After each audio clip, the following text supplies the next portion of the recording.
आप आके देखिए कि ये जो बुद्ध है, बुद्ध के कैसे तोड़ फोड़ कर दिए, सब मुंह तोड़ा गया है। तोड़ फोड़ कर दी गई है या फिर नेचर की वजह से? नहीं, नेचर के बात अलग है। ये आप अगर ये देखेंगे तो नेचुरली हो गया लगता है, और ये जो दिख रहे हैं तो सीधा मुंह ही तोड़ दिए, आप देख सकते हैं। इसका मतलब ये होता है कि जानबूझ के तोड़ी हुई। अगर मुंह या कान टूटे गए, टूट जाते तो जो कोई प्रतिमा है तो उसकी आइडेंटिटी मिट जाती, वही आइडेंटिटी मिटने की कोशिश की।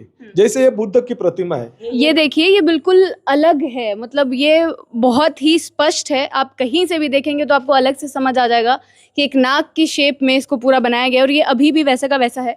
ये सर अलग से दिखाई दे रहा है, इसमें कुछ भी ऐसा नहीं है कि किसी को समझ नहीं आएगा। ये धम्म चक्र प्रवर्तन मुद्रा की प्रतिमा है, उसमें उसके हाथ तोड़े गए हैं, मुंह तोड़ा गया है। अभी इधर बोधिसत्व है, ये वज्रपाणी बोधिसत्व है, पद्मपाणी बोधिसत्व है, उनके जो हाथ तोड़े गए। ये तोड़ने से क्या होता है कि इस गुफा के बारे में जब हम पढ़ते हैं तो बहुत लोग बोलते हैं कि भूतिया गुफा है, या फिर इस तरीके की चीजें भी प्रचलित हैं। आगे चलते चलते हुए बात करेंगे ताकि चीजें भी साथ में दिखती हैं। नमस्कार, आप देख रहे हैं जो जनता लाइव, मैं हूं आप साथ रवीना। आज फिर हम एक और यात्रा पर निकले हैं, एक और बुद्धिस्ट केव की यात्रा, जिसका नाम शायद आप लोगों ने नहीं सुना होगा, और उसके बारे में जब आपको जानकारी देंगे तो कुछ ऐसे तथ्य निकल कर आएंगे जो आपके सामने भी पहली बार प्रस्तुत होंगे। पहली लेनी से हम लोग शुरुआत करेंगे। जो ये केव आपको दिख रही है जिस तरीके का, इसका नाम वैसे कोंडिविटे केव है, लेकिन इसी गुफा को कई लोग महाकाली केव के नाम से भी जानते हैं। लेकिन अब जब बाहर आप बोर्ड से भी आएंगे, वहाँ पर भी इसका यही नाम लिखा गया है, और ASI जो आर्कियोलॉजिकल सर्वे ऑफ इंडिया है, उनकी साइट पर भी इसी का यही नाम मौजूद है।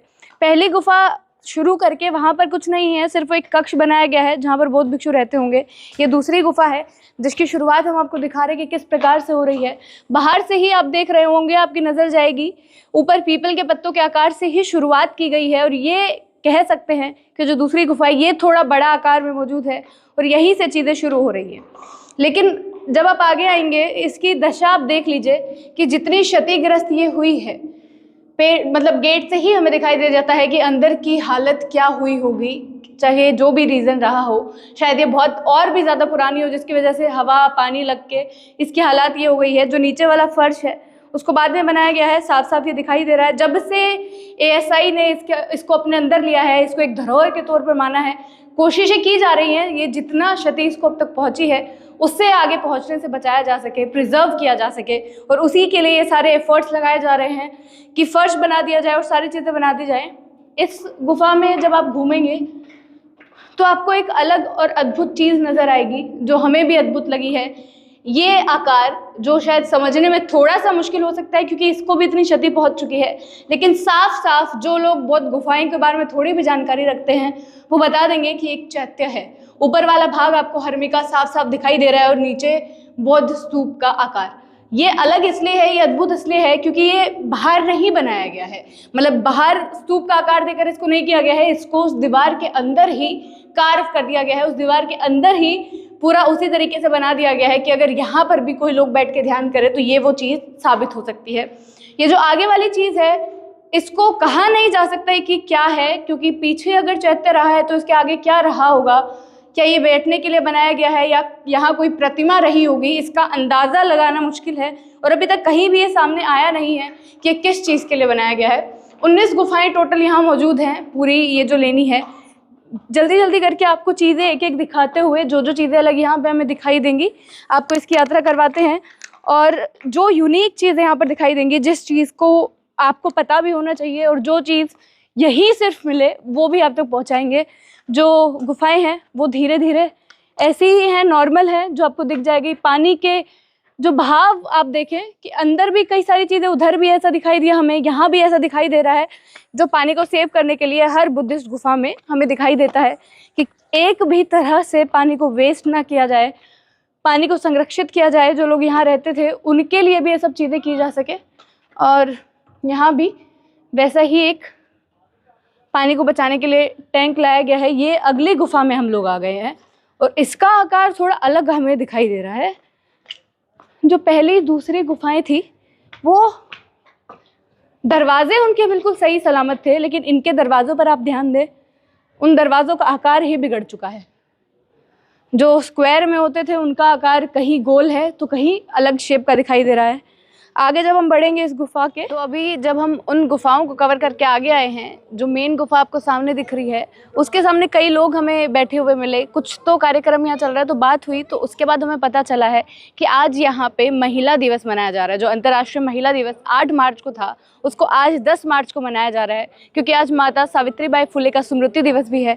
और सभी लोग यहाँ पर जो इकट्ठा हुए हैं इस गुफा में, कोंडीवटी लेनी में, उसका उद्देश्य यही है कि दोनों दिनों को उस तरीके से मनाया जा सके ताकि जितनी भी महिलाएं हैं उनको भी उस तरीके का फील हो सके। और एक जो डायलॉग है जो हम हमेशा सुनते रहते हैं कि वो स्त्री है, कुछ भी कर सकती है, ये महज एक डायलॉग नहीं रह गया है। आज की तारीख में हर कोई इस चीज़ को मानता है और हर कोई इसकी महत्वता को भी समझता है, और इसीलिए आज इस कार्यक्रम का भी आयोजन किया गया है। भीड़ आप देख सकते हैं, ये सभी लोग इसी कार्यक्रम में शामिल होने आए हैं। उसका ये पोस्टर है, साफ साफ पूरा मराठी में सब कुछ लिखा गया है, और ये एक क्रिएटिव चीज़ हमें दिखी है। 8 मार्च जो है उसमें से एक महिला का सिर निकाला गया है ताकि ये दर्शाया जा सके कि 8 मार्च महिलाओं के लिए बिलोंग करता है। और आज स्पेशली 10 मार्च भी हमारे साथ अनिल सर हैं, इनसे बातचीत होती रहती है। ये भी गुफाओं के बारे में, जो भी केव्स हैं उनको प्रिजर्व करने का काम भी करते हैं और लोगों तक आगे बातचीत पहुंचाते हैं। शुरुआत महिलाओं से करेंगे क्योंकि सारा इवेंट ही महिलाओं के ऊपर है। तो आपसे शुरू करते हैं, क्या नाम है आपका? छाया बंसोड़े, कहाँ से? यहीं से हैं? अंधेरी। आज ये जो हो रहा है कार्यक्रम, कोंडीवटी लेनी में हो रहा है, कुछ अलग तरीके का कार्यक्रम है, कैसे देख रही हैं इसको? ये कार्यक्रम हमारे अनिल सर बहुत सालों से कर रहे हैं यहाँ। आज तो थोड़ी सी भीड़ कम है, लेकिन इसके पहले 100-200 लोग यहाँ आए हैं और वो लोगों के साथ यहाँ महाबुद्ध वंदना उन्होंने लिया है। और सभी गुफा जो है यहाँ का लेनी, सभी लेनी के बारे में उन्होंने डिटेल जानकारी सभी को दिया है। फॉर एग्जांपल ये जो मूर्ति है बुद्ध की, ये मूर्ति के बारे में पूरा डिटेल जानकारी दिया है उन्होंने सभी ये लेनी में जो है वो। आपका क्या नाम है मैम? हूँ वैशाली साने। तो यहाँ पर अगर किसी भी लेनी में ऐसा कोई कार्यक्रम होता है तो एक तो आप लोग आते ही हैं, महिलाओं को सम्मान दिया जा रहा है, लेकिन जैसा इन्होंने बता दिया कि जो भी इतिहास यहाँ पर है, जिस तरीके की चीज़ें हैं वो भी लोगों को पता चलेगा। तो ये एक नई शुरुआत है, एक अच्छा कदम है। ये अच्छा कदम है और इधर सब लोगों ने आना चाहिए। सबको ये पता चलेगा क्योंकि बहुत से लोगों की तो जानकारी नहीं रहती है। तो जैसे छोटे बच्चों से लेके बड़े लोग, जैसे हमारे जैसे लोग आएंगे तो इधर सबका इतिहास पता चल जाता है। आपसे बात करेंगे, क्या नाम है मैम? निर्मला माने। कहाँ से आई हैं? मैं अंधेरी DN नगर। यहीं से हैं। तो जब आपको इस कार्यक्रम के बारे में पता चला कि महिला दिवस मनाया जा रहा है और वो भी 8 तारीख को नहीं 10 तारीख को, जब 2-2 चीज़ें आ जा रही हैं, उसको सेलिब्रेट करना है, तो कैसा लगा आपको? और इतनी सारी महिलाएं यहाँ बैठी है, दर्शाता है कि आज भी लोग आ रहे हैं और इन बौद्ध लेनियों की तरफ, उनका इतिहास जानने की तरफ लोगों की रुचि बढ़ रही है। हाँ, मैं तो ये अशोका वॉरियर्स टीम की ही मार्गदर्शिका के रूप में काम करती हूँ। अभी कई सालों से अनिल सर के साथ काम कर रही हूँ और बहुत सारी गुफाओं में हम लोग जा चुके हैं। और मेन हमारा जो उद्देश्य है कि महिलाओं को वहाँ तक ले जाना, सिर्फ महिलाएं नहीं तो बच्चों को, क्योंकि बच्चे हमारी कल की पीढ़ी है, तो इसके लिए उनको वहाँ तक ले जाना। तो महिलाएं आती है तो उनके साथ में बच्चे भी आते हैं, तो बड़े बुजुर्ग और सबका इनमें सहयोग होता है और सब लोग वहाँ पे जाते हैं, क्योंकि ये बुद्ध रिलीजन जो है ये हमें पता नहीं था। और जब सम्राट अशोक यानी कि भगवान बुद्ध ने हमें बुद्ध धर्म दिया है, लेकिन सम्राट अशोक कालीन ये सारी गुफाएं हैं और इनका हमें पता नहीं था। 1956 के बाद जब डॉक्टर बाबा साहब अम्बेडकर ने ये बुद्ध धर्म एक्सेप्ट किया, तभी से हमको इसका पता चला है और हम लोग इसकी ओर जा रहे। हमारे ये जो गुट है सभी, ये अलग अलग ऐसी संस्थाएं हैं। ये हमारा अशोका वॉरियर्स है, तो ऐसी टीम्स पूरी महाराष्ट्र में काम करती है।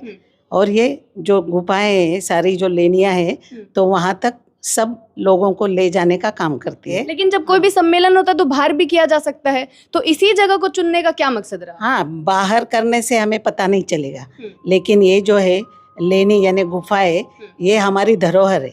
ये हमें मतलब इसका जो संगोपन करना है, ये आज तक ये कितने सालों से है, अभी 2500 साल हो गए हैं। हाँ, 2000 साल से ज़्यादा ये दूसरे तीसरे सदी में हुई है।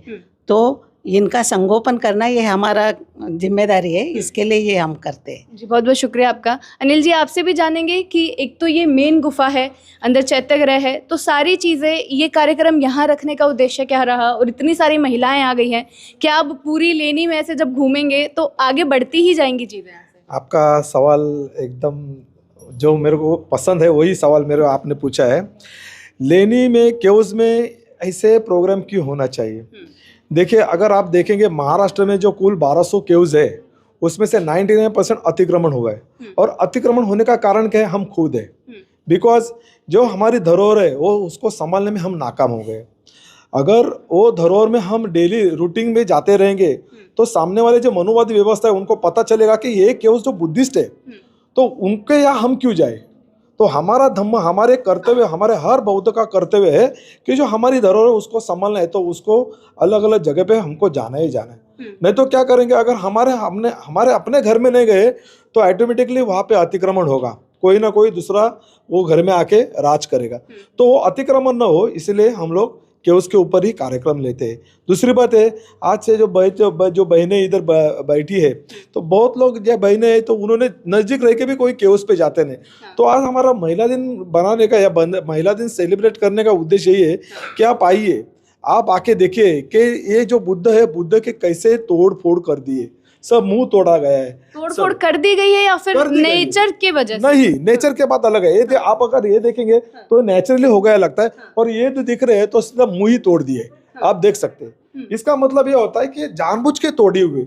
अगर मुंह या कान टूटे गए, टूट जाते हैं तो जो कोई प्रतिमा है तो उसकी आइडेंटिटी मिट जाती है। वही आइडेंटिटी मिटने की कोशिश की।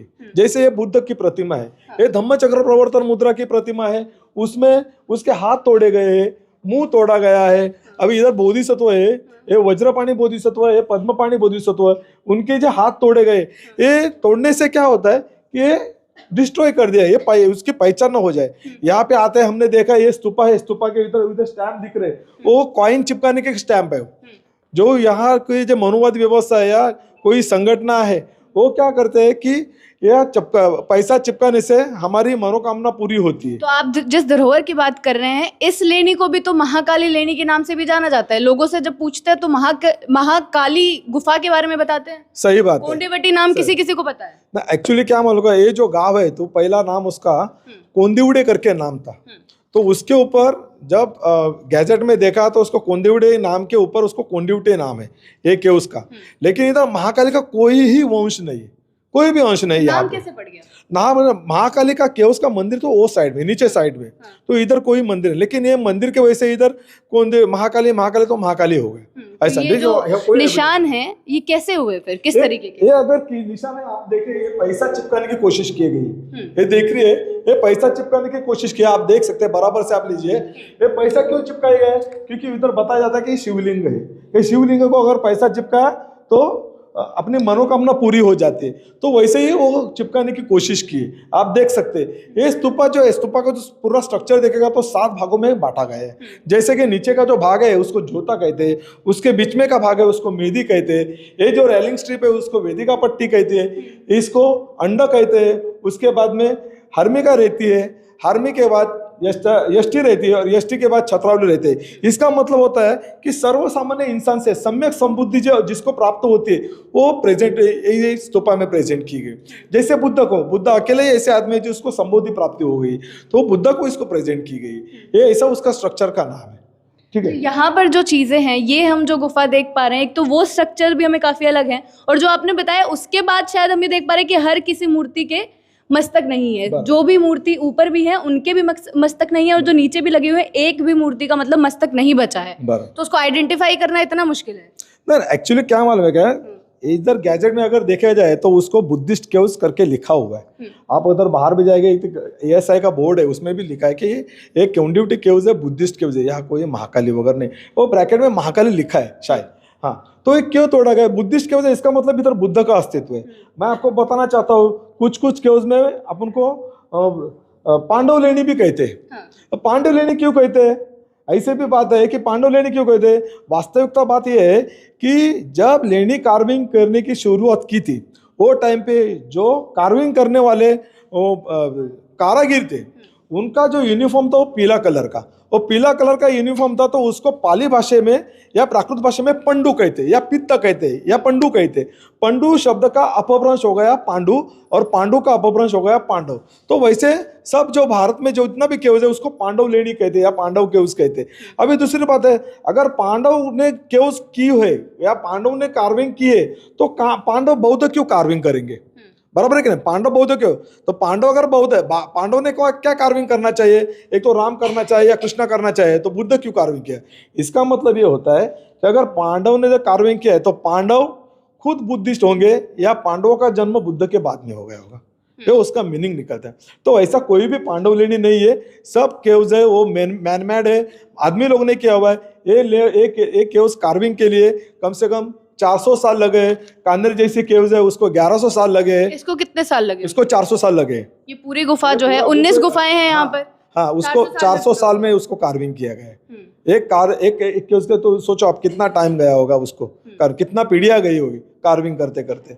तो वैसे जो है कुछ केव्स है वो अर्धवट है, जो इनकम्प्लीट है, वो जिसको छोड़ा हुआ है, जो नहीं हो सकता है या फ्यूचर में उसको डिस्ट्रॉय होने वाला है, नेचुरल डिस्ट्रॉय होने वाला है, तो उसको इनकम्प्लीट करके छोड़ दिया। लेकिन जो कंप्लीट है केव्स उसको बना के रखा है। जैसे ये जो है ये केव्स कंप्लीट थी, लेकिन उसने मनुवादी व्यवस्था ने उसको तोड़ा गया, उसको डिस्ट्रॉय करने की कोशिश की। तो ऐसे इवेंट कराने से आपका मोटिव क्या है कि जो चीजें हैं, जो इतिहास है, वो आगे और बढ़े, लोगों में और अंदर जाए? बराबर है। देखो ये जो केव्स है, ये धरोहर है, किसी एक कास्टिज्म में मत देखिए उसको। आने वाले फ्यूचर को जो पुरातत्व विभाग है, वो पुरातत्व विभाग की जो साइड है उनको पता होना चाहिए आने वाले फ्यूचर को। अगर ये तोड़ दिया तो मेरे फ्यूचर के जो आने वाले बच्चे उनको क्या समझ में आएगा ये क्या था क्या नहीं था, ये तो माथे का गड्ढा ही था, ऐसे ही बोलेंगे। तो ये आने वाले फ्यूचर है उनको पता होना चाहिए, उनको हिस्ट्री पता होना चाहिए कि आगे हो जाके क्या करने वाले, ये सब्जेक्ट में आगे जाना चाहिए, बच्चे लोगों में जिसमें जान डालना चाहिए। और ये जो इवेंट है वो इधर क्यों लेते हैं? तो इसके लिए हम लेते हैं कि जो हमारे माता भगिनी है तो यहाँ पे आना चाहिए, उसको अध्ययन करना है। कुछ के जैसे यहाँ अच्छी तरह मेडिटेशन भी कर सकते हैं। जो प्रैक्टिकल बुद्धिज्म है, प्रैक्टिकल बुद्धिज्म तुम यहाँ भी अनुभव ले सकते हो। अगर तुमको हर हफ्ते में हम बुद्ध विहार में जाते हैं तो महीने में एक बार बुद्धिस्ट केव्स में जाइए। कौन से भी जो संगठन है उनके साथ में जाइए। ऐसी बात नहीं कि हमारे साथ में आइए, कौन से भी, लेकिन महीने में एक दिन बुद्धिस्ट केव्स पे जाना ही जरूरी है। तभी जहाँ होने वाला जो अतिक्रमण है तो आहिस्ता आहिस्ता निकल सकता है, वो नजदीक ऐसा फटक से निकल।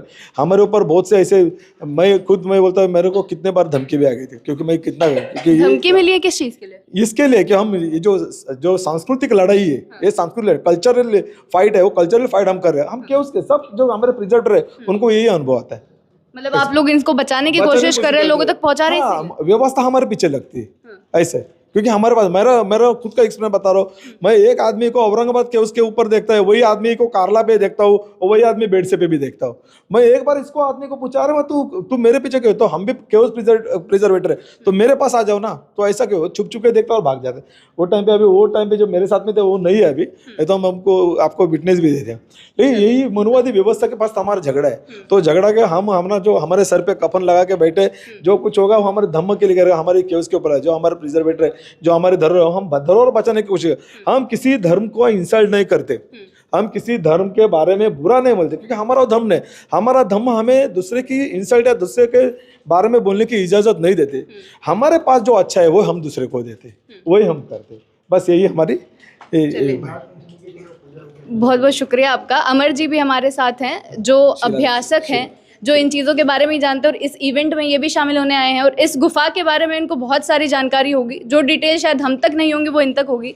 अमर जी, पहले तो इन प्रतिमाओं को समझने की कोशिश हम करेंगे, क्योंकि किसी ना किसी लेनी में, किसी ना किसी गुफा में यही दृश्य हमें देखने को मिलता है। जहाँ पे हम केव्स प्रिजर्वेशन का काम करते हैं, उस जगह पे जाते हैं, तो आपने भी देखा होगा कि कूड़ा पे 6 नंबर पे कूड़ा लेने पे ये स्कल्पचर दिखाई देता है, कारला पे दिखाई देता है, कानेरी पे दिखाई देता है। हर जगह जहाँ पे बुद्धिस्ट केव्स है वहाँ पे जिस विचारधाराओं पे काम किया गया है, जैसे थेरवाद और महायान, जैसे यहाँ पे केव्स पे भी 2 डिवाइडेड भाग में काम किया गया है। पहला काम किया गया है थेरवाद पे, जो महायान जो लोग हीनयान जो लोग थे, जो बुद्ध के स्तूपा को पूजा करते, उसके बाद जो आता है वो महायान आता है। जो महायान लोगों ने बुद्ध को रिप्रेजेंट करने के लिए स्तूपा के बाद ही मूर्ति को कार्विंग किया है। जो हमारे यहाँ पे भारत में सम्राट कनिष्क राजा थे, उन्होंने पहली प्रतिमा जो कॉइन के ऊपर बुद्ध के किए, उसके बाद ही भारत में हर जगह पे बुद्ध की मूर्ति का या बुद्ध के शिल्प का या बुद्ध के स्कल्पचर का कार्विंग किया हुआ आपको दिखाई देता है। तो इस कल्चर में ऐसा दिखाई दिया है कि बुद्ध जो है ये कमल के पुष्प पे बैठे हुए हैं और धम्मचक्र मुद्रा पे बैठे हुए हैं। यहाँ पे शिल्प जो है वो भग्न अवशेष में है या टूटा हुआ है। तो जो बुद्ध है वो संबोधि प्राप्त किए हैं, सम्यक संबुद्ध हुए हैं। सम्यक संबुद्ध होने के बाद पहली जो बैठने की अवस्था जो है वो कमल के पुष्प पे बैठे हुए धम्मचक्र प्रवर्तन मुद्रा में है। यहाँ पे पद्म पानी, वज्र पानी दिखाई देते हैं। इनकी जो अवस्था है ये कोमलता और ये थोड़े से क्रूरता की जिस हिसाब से दिखाई देते हैं उस हिसाब से इनकी अवस्था दिखाई दे रही है। और नीचे की जो प्रतिमा कमल का जो डेट है, जो दांडी है, वो नागवंशी जो लोग हैं जिन्होंने नागों का टोटेम यूज किया है इस भारत में, जिन्होंने बुद्धिज्म को रिप्रेजेंट करने के लिए या बुद्ध के धम्म को प्रचार और प्रसार के लिए जो काम किया है ये नागवंशी लोगों ने किया है। और उसका प्रतीक बोल के ही इस कल्चर को कार्विंग किया हुआ हमें दिखाई देता है। उसके बाद ही जब हम देखते हैं बुद्ध को संबोधि प्राप्ति हुई, बुद्ध सम्यक संबुद्ध बने हैं, उसके बाद बुद्ध के स्वागत के लिए पास में ऊपर 2 विद्याधर दिखाई देते हैं। ये एक संकल्पना जो है महायान पंथ की है, जो हम जब ख्वाब देखते हैं या सपना देखते हैं कि सपने में ऐसे हुआ था, जैसे ही एक जो संकल्पना है वो यहाँ पे कार्विंग किया है कि हवा से उड़ते हुए बुद्ध को स्वागत के लिए ये आए, उनके हाथ में हार दिखाई देते हैं। तो मतलब ये जो ऊपर की आकृति है ये उनके पंख हैं, विद्याधर है। और वो पंख नहीं है, लेकिन जैसे एनिमेटेड जैसे जो रहते हैं टीवी में दिखाते हैं उसी हिसाब से एनिमेटेड जैसे ही स्कल्प कार्विंग किए हुए, वैसे वो हवा से उड़ के आ रहे हैं बुद्ध के स्वागत के लिए। और हाथ में उनके दोनों में हाथ में हार है बुद्ध को पहनाने के लिए, क्योंकि उनको संबोधि प्राप्ति हुई है। उसके बाद में जो ऊपर का जो शिल्पपट आता है उसमें अलग अलग बुद्ध की प्रतिमाएं दिखाई देती है। ध्यान साधना रहेगी या धम्मचक्र प्रवर्तन मुद्रा रहेगी, उस हिसाब से यहाँ पे कार्विंग किया हुआ है। उसके बाद ही यहाँ पे देखिए कि यहाँ पे भी ये पद्म पानी का जो स्कल्पचर है वो नेचुरली भी कुछ डिस्ट्रॉय हुआ है। उसके बाद ही कुछ लोगों ने भी यहाँ तोड़ा गया है, ये हम देख सकते हैं। समझ में आता है कि तोड़ा हुआ कैसा है और नेचुरली डिस्ट्रॉय जो होता है वो कैसा होता है। या पैर से सिर तक आप देख सकते हो। इनका जो पहराव था वो पहराव आज हमें दिखाई नहीं देता है, लेकिन इसी हिसाब से इस कल्चर को हम देखते हैं तो यहाँ पे उनका धोती, उनका हाथ का जो है, कान का जो है वो ठीक से दिखाई देता है। वैसे इसका भी हमें दिखाई देता है। इस हिसाब से वहाँ पे भी सेम स्कल्पचर है बुद्ध का, सेम स्ट्रक्चर है, यहाँ पे भी वही और उसी हिसाब से कार्व किया गया है। जो स्तूपा है इस केव्स में, ये कोंड्यूटे केव्स है, केव्स नंबर 6 में जो स्तूपा हमें दिखाई देती है वो स्तूपा बुद्ध को प्रेजेंट करती है। ये जो चैत्यगृह है ये बहुत छोटा है, बाकी गुफाओं है ये भारत में ही, पूरे भारत में कहीं पे दिखाई नहीं देता। जो बंदिस्त है इतना छोटा चैत्य है, उसके बाद में विहार स्टार्ट होता है। चैत्य इतना ही आता है, मतलब एक कक्ष के अंदर हम इसको देख सकते हैं। ये कहीं नहीं है बाकी गुफा में, सिर्फ यही है। और जो ये है इसका जो मेन अर्थ क्या है कि जो भिक्षु है, भिक्षु अरहंत, बोधिसत्व और बुद्धत्व प्राप्त करते हैं, जो उनकी स्टेप है, स्टेप दिखाने के लिए इनको प्रेजेंट किया है। इस हिसाब से है जी। आगे भी चलेंगे, आपको दिखाते हैं जी, लेकिन एक बार हम यहाँ से दिखा देते हैं कि ये जो पूरा कक्ष की जो इन्होंने बताया कि ये एक लोता ऐसा चैत्य है जिसको इस तरीके से आप कह सकते हैं कि बंद है, क्योंकि दरवाजा इतना सा है, वरना जो चैत्य ग्रह रहता है वो पूरा खुला रहता है। बीच में एक चैत्य होता है और पूरा चैत्य ग्रह होता है जहाँ कोई भी बौद्ध भिक्षु बैठ के प्रार्थना करते थे, ध्यान करते थे। और ये उनसे अलग है, कुछ ना कुछ इसके पीछे भी रीज़न रहा होगा। और एक उधर जो प्रतिमा है इसके बारे में जो हमें पता चला कि ये हम कैसे बता सकते हैं कि ये एक बोधिसत्व है, ना कि भगवान गौतम बुद्ध, क्योंकि इसके ऊपर ही गौतम बुद्ध की प्रतिमा है। और उससे ये अंदाज़ा लगाया जा सकता है कि अगर ऊपर भगवान गौतम बुद्ध की प्रतिमा है तो नीचे बोधिसत्व रहे होंगे। अब आगे चलते, ये 6 नंबर गुफा थी, 19 गुफाएं हैं। जो जो उन चीज़ों में मिलता है वो आपको दिखाते हुए चलते हैं। यहाँ पे जो वाटर हार्वेस्टिंग का जो सिस्टम है वो सिस्टम हमें यहाँ ये 6 नंबर के उसमें स्तूपा के पीछे दिखाई देता है। यहाँ से जो नेचुरली लीकेज हुआ जो पानी है वो पानी यहाँ से ड्रेनेज के जैसे ही बाहर निकालने के हिसाब से यहाँ पे किया हुआ तो ये दिखाई देता है। पुराना ही है, मतलब ये अभी नहीं ये किया पुराना ही है, अभी नहीं किया है। जो आप देख सकते हैं वहां से पानी लीकेज हो रहा है, वहां से दोनों टाइप डिवाइड करके पानी बाहर निकाला जा रहा है। और जो स्तूपा का जो स्ट्रक्चर है वो पूरा भग्न अवशेष में हुआ है, डैमेज हो चुका डैमेज है, हो पीछे चुका से कुछ ज्यादा ही डैमेज है, आगे से उतना क्षतिग्रस्त नहीं दिख रहा था। यहाँ से अगर आप एक झलक भी देखेंगे तो ऊपर से जो गोल आकार है वो भी दिखाई नहीं दे रहा है। ये हालत हो गई है इस स्तूपा की। और यहाँ पर भी वो सेम कार्विंग जिससे पानी को बचाया जा सके और नीचे बाहर आया जा सके। यहाँ पे एक स्कल्पचर दिखाई देता है। हाँ। ये इसके ऊपर जो लिखा हुआ है वो पाली भाषा में लिखा गया है। पथिकामस वथवस बमनस, ये कुछ भग्न हुआ है। पितुलस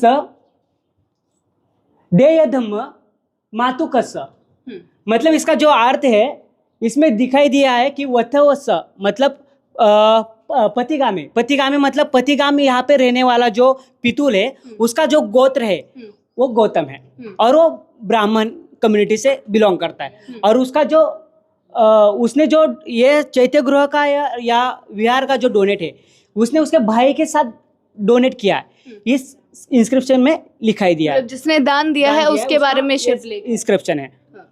ठीक है, आगे बढ़ते हैं सर। आगे की जो गुफाएं हैं उनमें क्या क्या ऐसी चीजें हैं? यहाँ पे जो केव्स है ये वेरावली जो पहाड़ है, एक पहाड़ के ऊपर ये केव्स आते हैं। और उसका जो गांव का जो नाम है कोंडिउट है, ये नाम यहाँ से आया है कि इसका उदयगिरी नाम से था। उदयगिरी का बाद में उंदेरी हो गया और उंदेरी के बाद में इसका अंधेरी हो गया और आज हमें अंधेरी दिखाई देता है। और ये मीठी रिवर के पास में जो उदयगिरी था उस हिसाब से इसका नाम दिया है। और यहाँ पे जो नाग स्कल्पचर हम देखते हैं, शिल्प हम देखते हैं, वो नाग नगरी यहाँ पे थी। उदयगिरी के पास में ही नाग नगरी थी। और उस नाग नगरी के जो नाग लोग है वो नाग लोग बुद्ध के धम्म का प्रचार और प्रसार का काम करते थे। उस हिसाब से ही उनका टोटेम जो है आज हमें इस कोंडिउटे केव्स पे हर जगह पे दिखाई देते तो हैं। इसलिए ज्यादातर जगह नागवंशी लोगों की एक छाप दिखाई देती है। आगे चलते हैं सर, क्योंकि काफ़ी गुफाएं हैं। और एक सवाल जो हमने उनसे भी किया कि सर कोंडिवटी नाम तो है हाल फिलहाल में, लेकिन महाकाली गुफा के नाम से भी इसको जाना जाता रहा है, ऐसा क्यों है? ये केव्स को बनाने में 400 साल लग गए। उसके बाद जो भारत में बुद्धिज्म था वो लुप्त हुआ। उसके बाद में जिसका रिलीजन यहाँ पे राज करता है, जैसा राजा वैसे प्रजा, जैसा राजा था वैसे प्रजा हो गए। तो इस हिसाब से जो रिलीजन का जो आस्था है वो आस्था के हिसाब से इस कोंडिउटे केव्स पे भी उस टाइम पे या गए पिछले 20 साल से पहले यहाँ पे बहुत सारे लोग आते थे। आस्था के हिसाब से महाकाली का टेम्पल है या शिवलिंग बोल के है। इस पीछे वाले स्तूपा में शिवलिंग का कन्वर्ट किया था। और ये यहाँ पे पीछे मेन स्तूपा है। महाशिवरात्रि को यहाँ पे भी पूजा अर्चा होती थी। उस हिसाब से नाग जो शिल्प है उसको भी कुछ आगे जो चलते हैं उधर एक बार दिखाते हैं। तो ये जो आप बता रहे हैं कि इस गुफा में एक तो ये मेन स्तूप है, मेन चैत्यग्रह है, इसको क्या कर दिया गया था? ये ऐसा नहीं था जैसा अभी दिखाई दे रहा है। जब आर्कोलॉजी सर्वे ऑफ इंडिया का यहाँ पे प्रस्थान हुआ उसके पहले यहाँ पे बहुत सारे लोग आते थे और अतिक्रमण के हिसाब से, उनकी आस्था के हिसाब से शिवलिंग में कन्वर्ट किया था। तो दूध जो चढ़ाते सिक्के के थे, निशान आपने सिक्के पहले बताया, उछालते थे और सिक्के वो स्तूप के ऊपर चिपकाए गए हैं। हाँ। और जब आर्कोलॉजी ने काम किया है तो वो सिक्के निकाले तब उसका जो दाग है, धब्बे वो वैसे के वैसे रह गए। और वो उस हिसाब से ही जो नेचुरल उसका जो शेप था वो बिगड़ गया। और उसके बाद ही जो स्तूपा का जो ये है तो वो बहुत सारे अतिक्रमण के बाद उसका जो मेन उद्देश्य था वो उद्देश्य हट गया और किस रिलीजन का आगे आ गया। तो इसीलिए कब ये वापस लोगों को पता चला कि ये शिवलिंग नहीं एक बौद्ध स्तूप है? ये अंग्रेज आने के बाद उन्होंने जो स्टडी किया है और इसका प्रिजर्वेशन का काम किया है। उसके बाद बहुत स्टडी होने के बाद ये मॉन्यूमेंट तो उन्होंने गैजेट में तो डाल दिया था कोंडिउटे केव्स बोल के। लेकिन लोगों में स्टडी की ये नहीं मतलब उन्हें अभ्यास नहीं था, उनका स्टडी नहीं था, इसलिए उनको कुछ पता नहीं था। कोई भी आते थे यहाँ पे कुछ भी काम करते थे, मतलब वो आस्था के हिसाब से। उसके बाद में अभी जो फिलहाल हमारी मीडिया तो है नहीं, तो हम किसका आधार ले सकते हैं? तो हम सोशल मीडिया का आधार ले सकते हैं, फेसबुक, व्हाट्सअप, ये सब। तो हम ऐसे ही बहुत सारे लोग जुड़ गए महाराष्ट्र से जो यंग ब्रदर है या स्टडी करते, वो उन्होंने लोगों को बताया समझाया, समझाया, फिर यहाँ पे आए। ये वो स्कल्पचर है जिसकी आप बात कर रहे ये थे। है जो स्कल्पचर है ये देखिए, ये बिल्कुल अलग है, मतलब ये बहुत ही स्पष्ट है। आप कहीं से भी देखेंगे तो आपको अलग से समझ आ जाएगा कि एक नाक की शेप में इसको पूरा बनाया गया है और ये अभी भी वैसा का वैसा है। ये सर अलग से दिखाई दे रहा है, इसमें कुछ भी ऐसा नहीं है कि किसी को समझ नहीं आएगा। हाँ, हाँ। ये कैसा है, इसको जो फन दिखाई दे रहे हैं नाक के ऊपर, वो तो पाँच दिखाई दे रहे हैं। हाँ। और जैसे वो मुचिलेंद्र नाग था, हाँ। जिसने मतलब मुचिलेंद्र नाम का एक व्यक्ति था, उसका टोटेम नाग था, तो उसने और उसके संघ ने बुद्ध को बहुत सारा सहायता की है धम्म का ज्ञान ये करने के लिए। तो उसके टोटेम का प्रतीक बोल के बहुत सारे केव्स में तो दिखाई देता है, बहुत सारे मंदिरों में भी हमें आज भी दिखाई देते हैं। तो इसलिए इसको कुछ और समझ लिया जाता है। और इसलिए उसके बाद इन लोगों की विचारधारणा क्या है कि ये शिव का नाग रहेगा और उसका वो प्रतीक है और उसकी आस्था है, उस हिसाब से वो इसकी कुमकुम ये लगा के इसकी पूजा करते थे, हार चढ़ाते थे, सब कुछ। इसीलिए जो कुमकुम में जो कुछ साइड इफेक्ट ये रहता है, उस हिसाब से इसके ऊपर बहुत सारा ये भग्न हुआ है या डिस्ट्रॉय हुआ है। जो नेचुरल है वो नेचुरल अभी दिखाई नहीं देता है, लेकिन पहले ये नेचुरली था, जैसे स्टोन में कार्विंग किया है। लेकिन जो बहुत सारे पदार्थ रहते हैं कुमकुम में या इसमें, वो पत्थर को डिस्ट्रॉय करने का काम करते हैं। और ये लोग सिंदूर ये वो सब यहाँ पे लगा के इसको डिस्ट्रॉय किए हैं।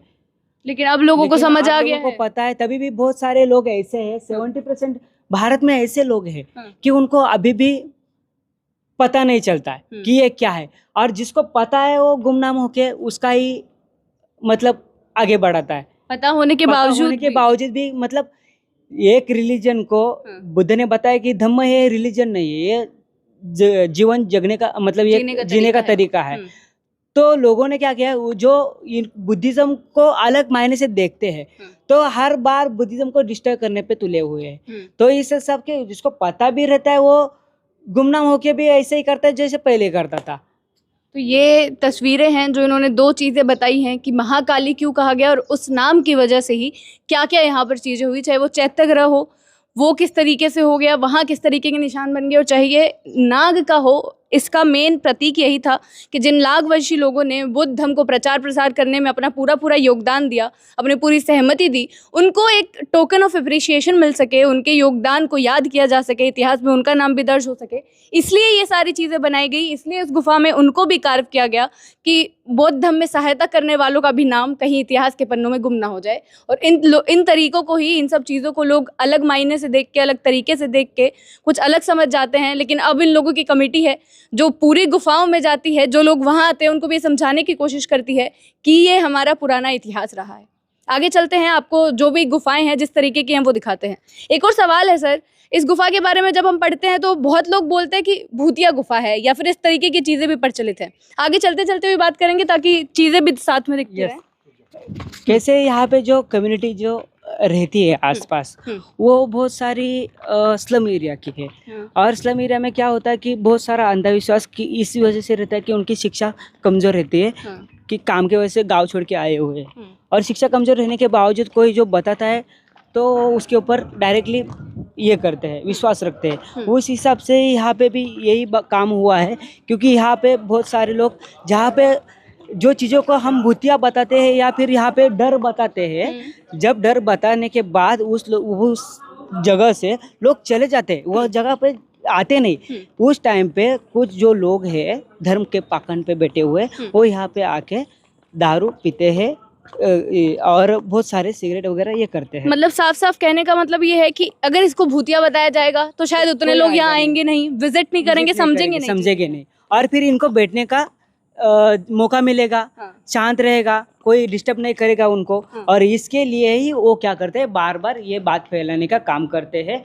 और ये भी गुफा आ गई है, अगली गुफा ये जो है विहार है। और यहाँ पे जो हमें स्तंभ दिखाई देते हैं, ये स्तंभ अभी आर्कियोलॉजी ने प्रिजर्व किया है। और ये स्तंभ जो है, इसी जैसे ही सिमिलर स्तंभ हमें जोगेश्वरी केव्स पे दिखते हैं और अजंता वेरूला के जो केव्स है वहाँ पे भी दिखाई देते हैं। अरे यहाँ पे इस तरीके की चीज़ें भी हैं जो नीचे शायद यहाँ पर कुछ रहा होगा पहले जिसके लिए बनाया गया है। फेस्टिवल रहते थे बुद्धिज्म के, जब सभा मंडप बनाने के लिए लकड़ी का जो मंडप है वो बनाने के लिए इस चीज़ का यूज करते थे। ये आप स्तंभ देखिए, आधा टूट गया है लेकिन ऊपर से अभी भी वो है। ये कितनी अलग चीज है कि नीचे से टूट गया और ऊपर स्तंभ यूं का यूं है। क्योंकि यहाँ पे जो आप देखते हैं पास वाला ही विहार, तो उस हिसाब से ही ये इसको भी आधार देके बैठा हुआ है, एक ही स्टोन में कार्विंग किया हुआ। इसका फायदा यही रहता है कि दूसरा डिस्ट्रॉय हुआ भी तो भी वो भी ठीक मतलब उस समय में इस तरीके की चीजें सोच ली जाती थी कि अगर नीचे का आधार टूट भी जाएगा कहीं ना कहीं से तो किसी को कोई परेशानी ना हो, गुफा किस तरीके से बच जाए ये सोचा जाता और था। दूसरी बात ये है कि जो बुद्धिज्म है विज्ञान के ऊपर चलता है। और यहाँ पे जो स्तंभ आप दिखाई देते हैं, स्तंभ के ऊपर के बाजू में जो राउंडिंग एरिया जो आपको दिखता है वो उसको आमलक बोलते हैं। आमलक मतलब आंवला, जो आज के हिसाब से आंवला जो बोलते हैं, तो वो आंवला है। और वो आंवला क्या काम करता है कि उस टाइम पे जो व्यापारी जो लोग थे या और बौद्ध भिक्षु थे, वो बहुत सारे किलोमीटर तक चलते जाते थे और चलते जाते के टाइम उनके पास कभी कभी पानी की कमियां दिखती थी। और आंवला नींबू ये जो चीज़ है ये पास में रखने की ये है कि ये हमारी जो प्यास लगती है उसको थोड़ा देर तक हम रोक सकते हैं। उस हिसाब से थोड़ा सा उसको चखने के बाद प्यास नहीं लगती हमें, उस हिसाब से वो आंवला जो है वो उसका प्रतीक बोल के यहाँ पे कार्य किया हुआ। अंदर भी देख लेते हैं क्या है, क्योंकि अगर अच्छा यहाँ पे आपको शूज निकालने पड़ेंगे जब आप अंदर जा सकते हैं। तो ये पूरा आप बोल रहे हैं कि बौद्ध विहार है ये हाँ ये विहार है। यहाँ पे मोस्टली हमें ये दिखाई देता है कि यहाँ पे भिक्षु निवास बहुत सारे दिखाई देते हैं। और जो स्क्वायर है बीच में, ये जो स्तंभ है ये भी बहुत सारे केव्स में दिखाई नहीं देते, मोस्टली कम केव्स में दिखाई देते हैं। अच्छा, ये जो पिलर्स है, पिलर है ये बहुत सारे केव्स में कम दिखाई देते हैं, क्योंकि हर केव्स में एक ना एक चीज ऐसी रहती है कि कुछ सीखने की हमें उम्मीद देती है। मतलब किसी हर गुफा में एक चीज तो आपको ऐसी मिल जाएगी जो शायद बाकी किसी गुफा में ना मिले और उससे आपको एक नया रूप, एक नई रूपरेखा बौद्ध धर्म के बारे में आपको बता जाए। ये जो कक्षा है उनको भी आप देख लीजिए और ये मेन रहा है, यहाँ से ये दरवाज़ा है, शुरुआत हो रही है। इसके भी साइड में वैसे ही पिलर हैं जो पूरे इस विहार में मौजूद हैं। शायद इस गुफा की यही विशेषता है कि हर जगह सेम ये पिलर्स बने हुए और ऊपर पीपल के पत्ते के पेड़ का आकार, और अंदर ये कक्ष है। यहाँ पे जो नक्शिया दिखाई देती है ये महाराष्ट्र में किसी केव्स में नहीं दिखाई देती। ये एक ही ऐसी केव्स है, यहाँ पे आपको स्क्वायर में जो नक्शिया है ये केव्स में दिखाई देती तो है। क्या इसका भी कोई मतलब है या सिर्फ ये एक अच्छा डिजाइन बोल के अच्छा बोल के जो हम घर को सजाते हैं वैसे उन्होंने भी केव्स को सजाया हुआ दिखाई देता है निशान के हिसाब से। और जो ये विहार में ये भिक्षु निवास बोल सकते हैं, यहाँ पे कुछ लोग जिन्होंने स्टडी किया है या कुछ लोग इसके हिसाब से बोलते हैं यहाँ पे बुद्ध की मूर्तियाँ थी। ये आप एक बार आकर देखिए, यहाँ से साफ पता चल रहा है कि गैप है किसी चीज़ का। मतलब यहाँ पे कुछ चीज़ पहले रही होगी जिसको हटा दिया गया है। हम अंदाज़ा लगा सकते हैं सर कि शायद बीच में भगवान गौतम बुद्ध की प्रतिमा हो और दोनों साइड में बोधिसत्व हो सकते हैं। शायद हो सकते हैं, क्योंकि जो स्ट्रक्चर जो है स्ट्रक्चर यही दिखाई देता है कि बीच में भगवान बुद्ध दिखाई देते होंगे और पास में जो अवस्था है बोधिसत्व की पद्मपानी वज्रपानी वो दिखाई देते रहेंगे, वही रहेगा। लेकिन वो मूर्तियाँ भी नहीं हैं, इतने समय पुरानी है कि वो मूर्तियाँ कहाँ गई हैं ये भी अंदाज़ा लगाना मुश्किल है।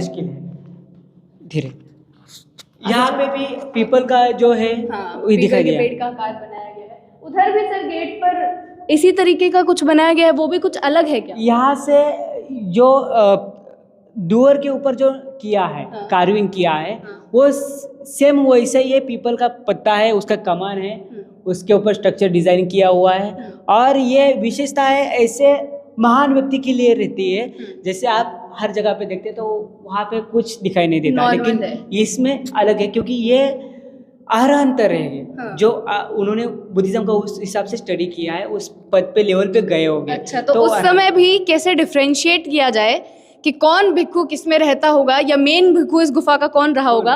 तो ये स्कल्पचर आप देख लें, जिस भी गुफा पर कुछ अलग बना हुआ दिखाई दिए मतलब ये उनका कक्ष है जो मेन भिक्खु रहे होंगे, और जो बाकी कक्ष हैं ये कक्ष आप बेशक फॉर एग्जांपल देख लीजिए बिल्कुल नॉर्मल है, इसके ऊपर कुछ नहीं बनाया गया है। तो उस समय की ही ये सोच ली गई थी कि आगे जब हम बढ़ेंगे इतने साल बाद तो कुछ ना कुछ ऐसी निशानियाँ छोड़ के चले जाएँ, कुछ ना कुछ ऐसा बनाकर चले जाएँ जो आगे के लोगों को भी समझने में आसानी हो। आगे चलते हैं अमर जी। लेकिन जितनी हमने गुफाएं की हैं या आप भी जो गुफाएं देखते होंगे, दिखता है कि मोस्टली ऊपर जाकर ही होता है। बहुत सारा ये बताया जाता है कि भिक्षु लोग एकांत में रहना पसंद करते हैं ताकि ध्यान में भी कोई परेशानी ना हो, प्रकृति के पास जा सके। लेकिन इसमें कुछ इतनी सीढ़ियाँ हमें दिखाई नहीं दी, पास में ही है। यहाँ पे कैसा है, पास में ही हमें मीठी नदी मिलती है और मीठी नदी के पास में ही उदयगिरी नाम का एक ठिकाना मिलता है और उस उदयगिरी से ही इस अंधेरी का नाम जो है वो अलग अलग चेंज होकर हमें दिखाई देता है। उसके बाद ही वो मीठी नदी के पास ही कुंडकपुरी नाम का एक नगर था और उस नगर को ही ना नाग नगरी ऐसे बोलते थे और उस नगरी के हिसाब से ही यहाँ पे कोंडिवती नाम गिरा है। और ये कोंडिवती जो है ये भी पहाड़ी के ऊपर ही है और जब आप पास में दिखाई देते ये जो शहर है, ये गाँव है, वो नीचे है। लेकिन यहाँ पे जो एंट्रेंस दिखाई दिया है ये मेन एंट्रेंस यहाँ से है कि उसका इस साइड से, इसलिए हमें ये अभी नीचे दिखाई दे रहा है, हम ऊपर है। लेकिन पीछे बाजू से जो एंट्रेंस हुआ है वहाँ पे स्लम एरिया बढ़ने के बाद हमें दिखाई नहीं देता कि कहाँ से पहाड़ी चालू होती है, कहाँ से कम होती है, क्योंकि घर ही उतना ऊपर तक ऊपर है। क्योंकि भिक्षुओं का जो मानना था गाँव से थोड़ा दूर और जंगल से थोड़ा ये मतलब बीच में ऐसी जगह रहना है वहाँ से उनको ध्यान साधना जो कक्षा है वो अच्छी तरह से हो जाए। लेकिन इंसान के अलावा इतना बढ़िया नेचर का जो विद्रुपीकरण है वो कोई नहीं कर सकता, जो इंसान ने किया है। इंसान ने जो नेचर का जो मेन थिंकिंग था वही बिगाड़ दिया। इसके उसके आसपास के जो इलाका है जो बड़ा हुआ है स्लम मामले में या शहर बढ़ाने के मामले में, तो इस हिसाब से देख सकते हैं कि लोग मतलब इंसान कितना आगे बढ़ गया है कि बिल्कुल। यहाँ से एक चीज़ हमें साफ दिखाई देती है कि अब यहाँ से भी अगर देखेंगे तो कितना नीचे जाकर रहन वाला एरिया था जहाँ सब रहते थे, पहले भी कितना नीचे रहा होगा और कितना पीछे रहा होगा। लेकिन अब जिस गेट से हम लोग आए हैं वहाँ से ज़्यादा ऊपर हमें दिखाई नहीं दिया। उसका मतलब यही निकल गया है कि गुफाएं ऊंचाई पर ही थी, लेकिन लोगों ने प्रकृति को हटाकर अपने घर बनाने की कोशिश में, डेवलपमेंट करने की कोशिश में उसी लेवल की ये चीज़ें आ गई हैं कि बिल्कुल समान लगता है। आगे चलते हैं सर, जितनी भी गुफाएं रह गई हैं उनमें क्या विशेषताएं हैं वो दिखाते हैं। और अभी हम इस गुफा के जो भ्रमण है उसके आखिरी पड़ाव पर आ गए हैं। जो गुफाएं थी पूरा घूम के ये ऐसे गोल उसमें बनी हुई है, तो पूरा एक राउंड लेते हुए अब आखिरी पड़ाव पर हैं। और यहाँ पर हमें जो विशेषताएं दिखाई दी हैं, जो बाकी गुफाएं थी वो नॉर्मल एक जैसी थी, लेकिन जो कुछ अलग चीज़ है वो यहाँ पर देखिए कि अंदर गुफा के मतलब ये जो चैत्य आपको दिख रहा है ये उस पत्थर के अंदर ही बनाया गया है, अंदर ही कार्व किया गया है। जो इस गुफा में हमें ये दूसरी बार देखने को मिलता है कि एक दीवार के अंदर, एक पत्थर के अंदर है। जैसे जो स्तूप बनाने के लिए संकल्पना जो है वो बुद्ध के टाइम से ही हुई है। तो उसमें वस्त्र के ऊपर बनाते हैं स्मरणार्थ के, बाल के ऊपर, धातु के ऊपर और उद्देश्य के ऊपर। मतलब मुझे ये काम करना था, उसके उद्देश्य के ऊपर मैं कुछ बनाऊंगा। तो ये जो स्तूप है उद्देश्य का स्तूप उसे कहते हैं और यहाँ पे वो कार्य किया गया है। तो क्या उद्देश्य रहा होगा इसको ऐसे कार्व करने के पीछे? लोगों को बुद्धिज्म का जो संकल्पना है, बुद्धिज्म जो है वो जीने का जो तरीका है वो समझाने के लिए हमें इस पत्थरों में कार्य करके रखना पड़ता है। क्योंकि उस टाइम पे ना कुछ कागज थे या कुछ लिखने के कुछ संजोया कैसे जाए इतिहास। हाँ, तो उसने वो स्टोन का ये लिया है, भाग लिया है और उस हिसाब से वो किया है। पास में आप देखते हो कि स्लम एरिया बहुत नज़दीक है, पीछे बाजू ये साइड में, और इसी बाजू में केव्स है। तो कुछ टाइम पहले ये जो आप बीच में जो देखते हो, जो सलिया का ये देखते हो, ये पहले नहीं था। जो तो लोग क्या करते, यहाँ पे आके खाना पकाते थे, कुछ रहते थे, कुछ भी करते थे।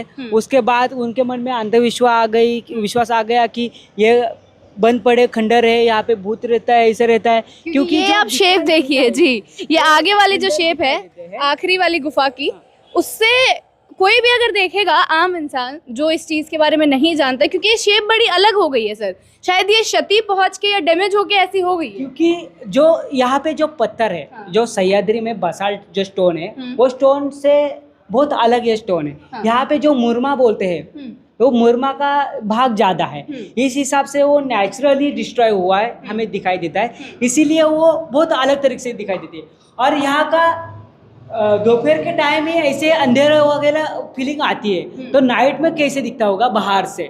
तो ये सवाल है कि अगर अभी हम बिल्कुल दोपहर में अभी हैं, अभी तो रोशनी पड़ रही है जब ये दरवाज़ा ऐसा दिखाई पड़ रहा है, इसकी जो शेप है यहाँ से टूट चुका है। तो अगर रात में जब बिल्कुल अंधेरा हो जाता है तब ये किस तरीके का दिखाई पड़ता होगा। लेकिन सर ये जो आसन हमें दिखाई देते हैं ये बिल्कुल सही है, ये यहाँ से पत्थर ये सही ये दिखाई- बाद में आर्कियोलॉजी ने प्रिजर्व किया है, लेकिन इसका जो है अभी किसी ने भी डिकोड नहीं किया है, ना ब्रिटिशों ने किया है ना अभी किसी लेखकों ने किया है, क्योंकि इसका जो संकल्पना है किसी को पता ही नहीं चलती। कोई को क्या बोलते कि यहाँ पे कुछ पकाया होगा, लेकिन मेरे हिसाब से जहाँ पे बहुत भिक्षु रहते हैं वो तो कुछ खाना बनाते नहीं, वो तो भिक्षा मांग के खाते हैं, तो ये बनाने की चीज़ तो हुई नहीं होगी। तो कुछ बैठने का आसन रहेगा, इस हिसाब से देख लिया जाए तो वो सही रहेगा। ये भी एक रहस्य की चीज़ है कि इसके बारे में अभी कोई ठोस सबूत नहीं मिले हैं कि ये जो दो चीज़ हैं, ये आसन है या क्या है, ये क्यों है, अभी तक इसका कोई ठोस सबूत नहीं मिला है। और इधर से भी आप देखिए कि ये तो एक दरवाज़ा है ही, इधर से भी अगर आप जब देखेंगे तो यहाँ से भी ये जो गुफाएं हैं ऐसे पूरा टूट चुकी हैं, बीच में इस तरीके का एक आकार बन गया है। किसी भी 2-3 गुफाएं ऐसी हैं जहाँ इस तरीके से पत्थरों के निशान हो गए और ऐसे आकार हैं।